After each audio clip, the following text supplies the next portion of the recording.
Now, the Health Ombudsman has recommended that mental health care services in the Eastern Cape be placed under administration.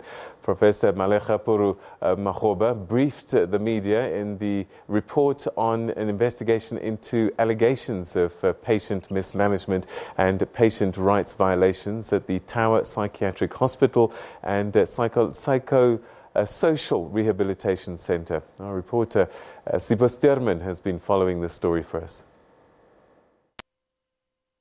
Ombudsman in Pretoria has just released its report into investigations on those allegations against that Tower Hospital in the Eastern Cape, allegations of patient mismanagement and patient rights violations. And the Health Ombudsman releasing that report confirming that only 68 patients had actually died at the hospital over a period of 8 years, and disputing those numbers that were reported in the media. But I am joined to just get straight into it by the Health Ombudsman himself, Professor Makgoba. Thank you very much, sir.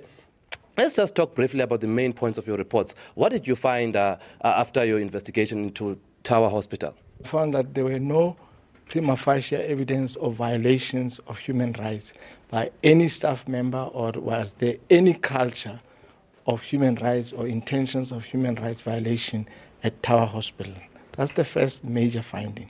The second major finding was that I found that only 68 patients had died over a period of 8 years. Now, this is a figure that finally Dr. Sukeri, the complainant, has agreed to.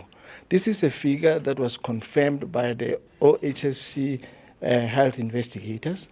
This is a figure that has been confirmed independently by the Eastern Cape Technical Task Team, independently. So everybody has now come back to the figure of 68 instead of 90. And this was done through manual counting by the investigators of the OHSC.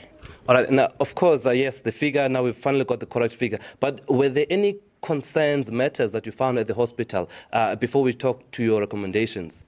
Well, there were many things that were found, I think, in the hospital. For example, it was found that the hospital had been neglected.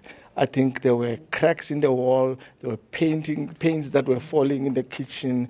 You know, there were lots of evidence of neglect, but there was nothing in the patients, either in their health or in their dresses or in their bathroom, that suggested that there was a deliberate neglect, I think, of the patients. Now, the picture that was developing was that we have another life esidimeni that's coming up in the Eastern Cape. And you spoke, strongly against that. Well, I've provided evidence in my report that, first of all, 144 patients died at life esidimeni over a period of 1 year. 8.5 patients died at Tower Hospital over a period of a year, if you average the 68 over a period of 8 years. Now, you can work out the ratios of the proportion of the scale. Life esidimeni was primarily about human rights violation, and that's why Justice Moseneke found that there were constitutional damages that related to violations of human rights. Finally, the deaths that occurred at Tower could not be linked in any way to any human rights violations, unlike the deaths that occurred at life esidimeni.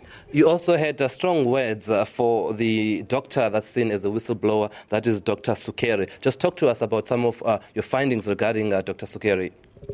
Well, I found that he released unverified information into the public without actually doing proper studies or doing proper audits. He revealed patients' confidential information. He committed scientific fraud. He didn't show any care of the patients because he said he doesn't care anymore. I mean, there was just a litany of issues that related to his ability to care. He failed in his basic duty of care as a doctor. And his competence as a doctor, I think, is in serious doubt. And that's why I made the recommendations that I made about a process that needs to be established in order to deal with him rather than me, because I don't have the powers to do that. All right, well, thank you very much, Professor. That is the Health Ombudsman here in the country, just giving us that report on Tower Hospital. Now I am joined by the Minister of Health, Dr. Aaron Motsoaledi. Thank you very much, sir. You've just had the Professor just giving, some brief points of some of his findings there. And one recommendation that he spoke about was that the mental health services must be placed under administration in the Eastern Cape. Yes, indeed, he said so. But he also further emphasized what he said when he was releasing the Life is the Main report about reviewing Mental Health Act 2002 and National Health Act 2003. So indeed, we do welcome that, because it means then that from the national level, we are directly in charge via an administrator of what's happening in mental health care in the Eastern Cape, rather than what we did after Life is the Main, where we sent teams there to investigate, and then we held a series of workshops to correct what's wrong and leave it to them to implement, because basically provinces are implementers. So a lot of workshops have been carried on, but now the recommendation of administration gives us direct responsibility in terms of mental health care. And you also said there when you were sitting there that mental health is a bomb, not just in South Africa, but it's a ticking time bomb. Just talk to us about what made you say that. No, globally it is. It is definitely. There's all evidence of that.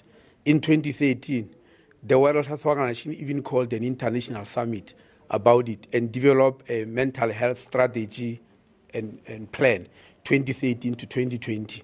A strategy which here, back at home, we domesticated. But I was also mentioning that last month when I was in Amsterdam, the Minister of Health in Canada asked for a bilateral with me.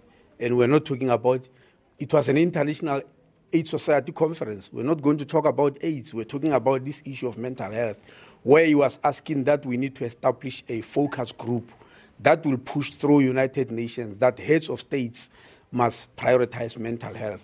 And she told me that the Minister of Health in UK is already joining up, and ministers of health elsewhere. And of course, I joined up to be a group of people who will work together to make sure that issues of mental health are prioritized. So it is true, it's a global explosion of a sort of a mental health epidemic. Now, but taking it back at home, though, yes, of course, the situation in Eastern Cape is not of the same proportion as Life is the Main, but there were problems there, and the Health Ombudsman did say that the Provincial Health Department has failed in delivering services for mental health patients. So what seems to be the problem with us here in our provincial health departments getting it right when it comes to mental health services?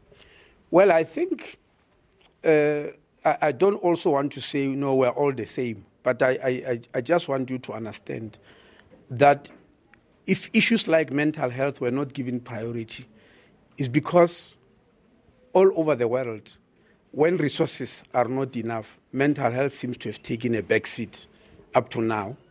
Even in communities, you are aware that mentally ill patients are taken from home, left in an institution, some of them for many years. So it's a problem that we need to solve. That's why World Health Organization called that summit. So we cannot say that what's happening in the Eastern Cape is completely out of line with the problems we're having. But the professor said now that there was a focus on the Eastern Cape, we need to send an administrator there just to take the unit on mental health, not the whole healthcare system. All right, thank you very much. That is Health Minister Dr. Aaron Motsoaledi, just giving his thoughts on that report by the Health Ombudsman, obviously giving his feedback on investigations after those allegations at Tower Hospital in the Eastern Cape, finding that there was no patient rights violations there at all, and confirming that figure, of course, that it was only 68 patients that had died in a period of about 8 years.